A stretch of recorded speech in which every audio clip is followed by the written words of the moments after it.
Good evening and welcome to Prime TV News. I'm Chamila Kuntilaka. The toxin-free National Fair and Exhibition was opened under the patronage of President Maithripala Sirisena in Colombo. We'll be going into more details on this story in a few moments' time. In the meantime, let's take a look at the headlines first. Toxin-free National Fair and Exhibition opens in Colombo.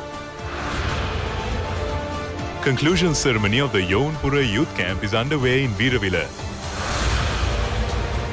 Constructions of Sri Lanka's first agricultural cold storage complex commence. Media organizations get permission to cover inquiries of the Presidential Investigation Commission. British lawmakers voted to reject the Prime Minister's Brexit deal for the third time.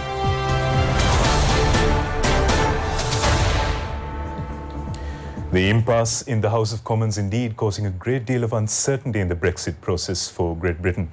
In the meantime, we'll start our news bulletin this evening with the local news first.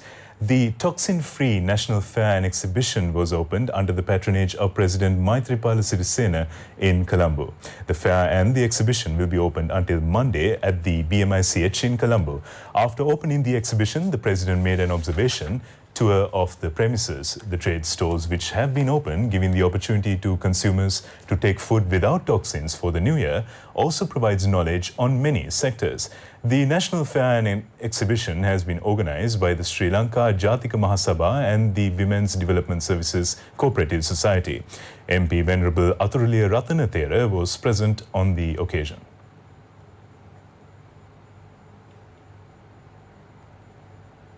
The conclusion ceremony of the 10th Yaunpura Youth Camp is being held in Veeravilla with the participation of 8,000 youth and under the patronage of Prime Minister Ranil Wickremesinghe. Several programs have been arranged to be conducted in the evening, including the selection of the Yaun Kumara and Kumaria. Our reporters said that the youth are taking part in personality development programs, sports, dancing, music and drama events enthusiastically. They have also shown a keen interest to view the exhibition stores of departments and state institutions.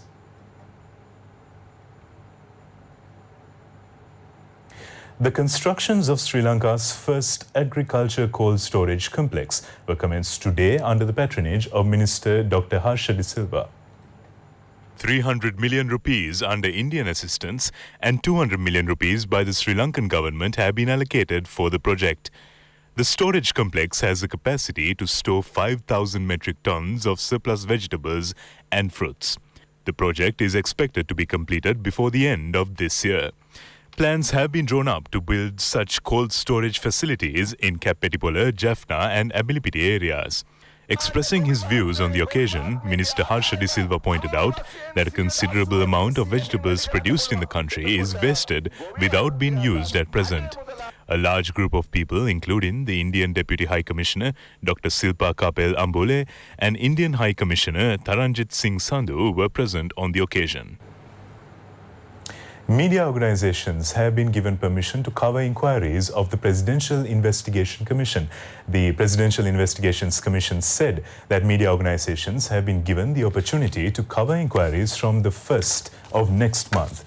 President Maithripala Sirisena appointed the commission to inquire into the alleged frauds and corruptions at state institutions from the 15th of January 2015 to the 31st of December 2018. The Presidential Commission said that accepting of complaints ended on the 19th of this month and it has received 1,142 complaints. Prime Minister Ranil Wickremesinghe made an observation tour of the Laughs LP gas terminal built at the Hambantota port. The modern LP gas terminal is the biggest such terminal to reship LP gas in South Asia. It will generate more employment facilities and contribute to the economy. The target is to provide 2.5% of export income by 2020. Prime Minister Ranil Wickremesinghe, who made an observation tour of the port, exchanged views with the officials.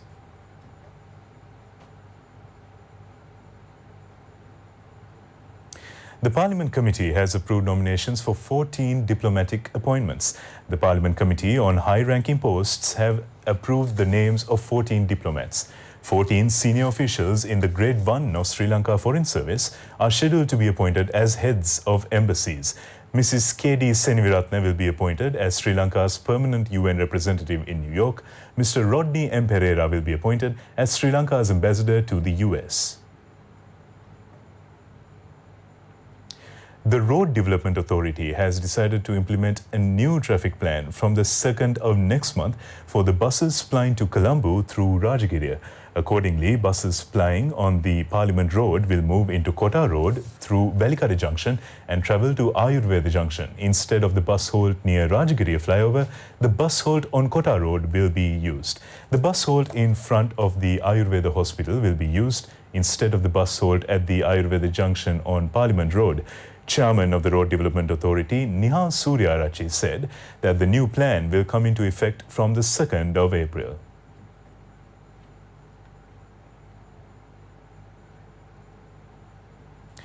All arrangements are in place to open the Velioya Industrial City, which will provide 3,000 job opportunities. The Velioya Industrial City is being built as the first industrial city in the north. The constructions of the city, which is being built at a cost of 500 million rupees, are in the last stages. People in the area have expressed their gratitude to the government for the decision taken to launch such a project to provide employment opportunities for the youth in the rural area. The extension project of the Southern Expressway has been completed by about 80%. The government hopes to vest with the people that part of the road in August.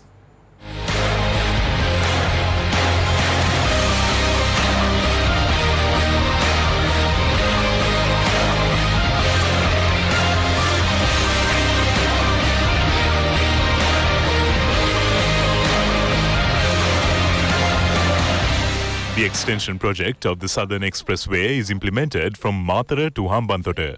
The total length of the road is 96 kilometers. 252.5 billion rupees has been estimated for the extension, and it is implemented under 4 stages. The first stage is implemented from Mathura to Beliatta. The constructions of this path have been completed by 90%. The second phase of the project is from Beliatta to Vatia. Constructions of this part have been completed by 70%. 95% of the third phase from Vatia to Andaraveva has been completed. The fourth stage is implemented from Andaraveva to Hambantota, and 90% of the constructions of this stage has been completed. 90% of the material needed to build this road network has been obtained locally. The time taken to travel to Hambantota from Colombo on this highway is 2.5 hours. Constructions of the extension has been accelerated to complete the extension project of the Southern Expressway. The English translation of the Satyodaya book written by Venerable Professor Rahula Thera was launched at the Sri Lanka Foundation Institute in Colombo. The book, written 85 years ago, has been translated into English by Niranjan Selvadure. The Valpola Rahula Foundation Trust and the Valpola Rahula Institute have given their assistance to the translation.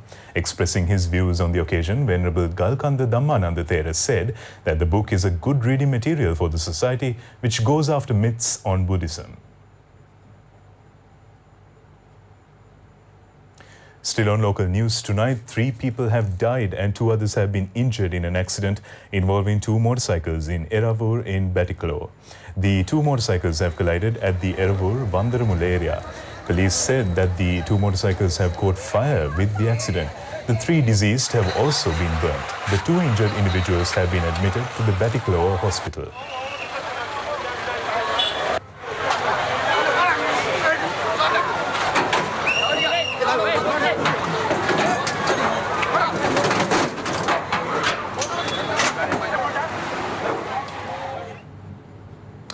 Macabre scenes indeed. We wish a speedy recovery to the injured also. The Katunayake Airport Customs have arrested an Indian national with more than 200 grams of the narcotic drug ice. Deputy Customs Director Vipula Minuanpitiya said that the value of drugs is more than 2 million rupees. The suspect, who has arrived from Chennai, is 45 years old. The customs said that he has brought the stock of drugs hidden in saris. Meanwhile, the wildlife officials and police anti-narcotic raids unit have raided a cannabis cultivation at Sudukand area of the Vaskamur National Wildlife Park. They have burnt and destroyed about 3,200 cannabis plants. They said that the value of the plants is more than 4 million rupees. However, the suspect has fled the scene at the time of the raid. The funeral of Mrs. Srima Disanayaka will be held on Monday. Meanwhile, the funeral of veteran songstress Angeline Gunatilaka is scheduled to be held on Tuesday. The remains of Mrs. Srima Disanayaka are lying in state at the residence on Vijayarama Mawata in Colombo. The cortege will leave the residence at 2 p.m. on Monday. The funeral will be held at the Borella General Cemetery. Late Mrs. Srima Disanayaka is the wife of late veteran politician Gamini Disanayaka and the mother of Minister Navin Disanayaka and MP Mayantha Disanayaka. Meanwhile, the remains of veteran singer Angeline Gunatilaka are lying in state at the residence on Pagoda Road in Nugegoda. She passed away yesterday while undergoing treatment at the Colombo National Hospital. She was 79 years of age at the time of her demise. The funeral is scheduled to be held on Tuesday afternoon at Borella General Cemetery. The funeral of veteran journalist Daya Abesekara will be held tomorrow at the Borella General Cemetery. Mr. Daya Abesekara, who is a brother of late Karunaratna Abesekara, was 80 years at the time of his demise.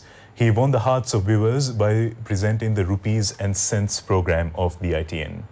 He had also acted in the Sadasulang film, giving life to the child of Prem Jayan's character. The remains will be brought to the Jayaratna Funeral Parlour at 7 p.m. today, and the funeral will be held tomorrow at 4:30 p.m. at the Borella General Cemetery. Nearly 400 acres of forest have been destroyed in a fire at Bimbulgoda Forest Reserve at Badulla Rock Hill area. The Badulla Disaster Management Unit, Army and locals in the area brought the fire under control after a strenuous effort. The fire has spread rapidly due to the prevailing dry weather condition in the area. People said that they suspect some individuals have set the fire and request the authorities to arrest such persons immediately.